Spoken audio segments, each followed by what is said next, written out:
Uno de los aspectos más interesantes de la estructura narrativa de la obra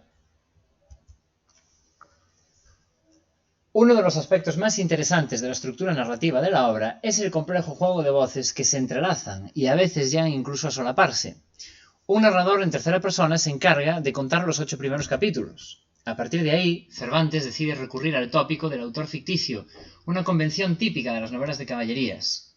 Inventa así la figura de Cide Hamete Benengeli, un supuesto historiador árabe, primer autor de las aventuras de Don Quijote y Sancho. En este momento entra en juego un tercer autor, también ficticio, que dice encontrarse el manuscrito de Cide Hamete y encarga su traducción a un morisco. Él se encarga de la narración del resto de la novela.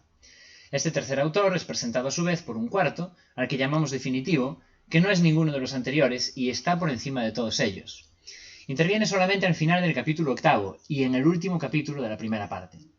Este complejo esquema autorial parece ser intencional, en parte, pues algunos críticos creen que algunas voces aparecen por descuido del propio Cervantes, que en algunos momentos pierde la cuenta de quién está narrando y accidentalmente introduce otros narradores. En lo que respecta a los personajes, hay 2 principales y otros muchos circunstanciales que contribuyen al avance de la acción. Don Quijote se caracteriza por su locura, que le hace trasladar las convenciones literarias de los libros de caballerías a la realidad española del siglo XVII. El contraste es violento y suele desencadenar la ira de los demás personajes contra Don Quijote. Cada vez que el hidalgo termina burlado o molido a palos, cae en la cuenta de su engaño, pero enseguida encuentra una justificación apropiada para mantener su edificio de ficción en pie. Los mismos libros de caballerías le proporcionan las excusas que necesita. Don Quijote achaca sus fracasos a la intervención de encantadores, personajes principales en los libros de caballerías, que se conjuran contra él para confundirlo. No obstante, en la segunda parte de la obra, Don Quijote parece esforzarse menos por encontrar explicación a sus fracasos, proceso este que lo va preparando para la recuperación final de su buen juicio. Entonces Sancho toma el relevo.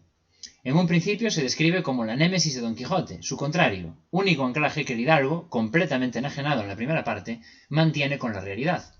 No obstante, a medida que avanza la segunda parte, es Sancho el que busca justificación a los fracasos de Don Quijote y se esfuerza porque su amo no se venga abajo y siga luchando en su empeño por recuperar los valores de la caballería andante. Finalmente, hablaremos de la interpretación y sentido de la obra a lo largo de los siglos. Otro de los aspectos más interesantes del Quijote. Como todos los clásicos, el Quijote ha pasado el examen del tiempo gracias a la variedad de interpretaciones y lecturas que permite. En su tiempo fue entendida como obra de entretenimiento, satírica y de burlas. Su éxito se debió a que el público lector de la época se reía con las peripecias de Don Quijote y Sancho. En el siglo XVIII, con la llegada de la Ilustración, el Quijote fue interpretado como metáfora de la situación española del momento, dominada por una clase privilegiada e improductiva que vivía anclada en una realidad paralela y anticuada, de espaldas a la situación real del país.